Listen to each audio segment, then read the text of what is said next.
السلام عليكم ورحمة الله وبركاته ولاله قدمان مال كستو اي دونيدا كجوغان آدي آدم السلام يا كسو دواد عشر كاني دعادة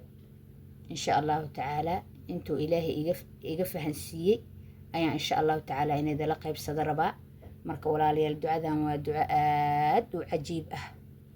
قف كستيتو مسألي مانا almost دادك بدن كودو إي يقانين لكن أن ربو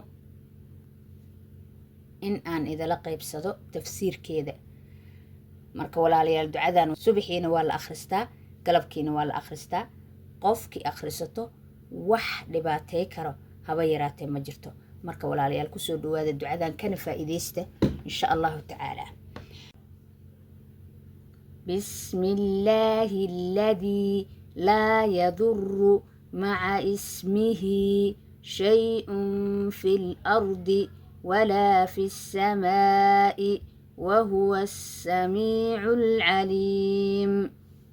بسم الله الذي مقع بأيانكو بلابنيا لا يضر ببمايو مع اسمه مقع إلهي قفك كبلابته شيء دبيا مجرو أما واحد باتي كرا مجران في الأرض دلك ولا في السماء سمد wax ku dhibaya ma jiraan wahuwa ilaahay samiicun waa maqle caliimun cilmi badan oo hadaneeto wax walba og marka walaalayaal intaas ayaan uga baxay wallahu a'lam wassalaamu calaykum waraxmatullaahi wabarakaatuh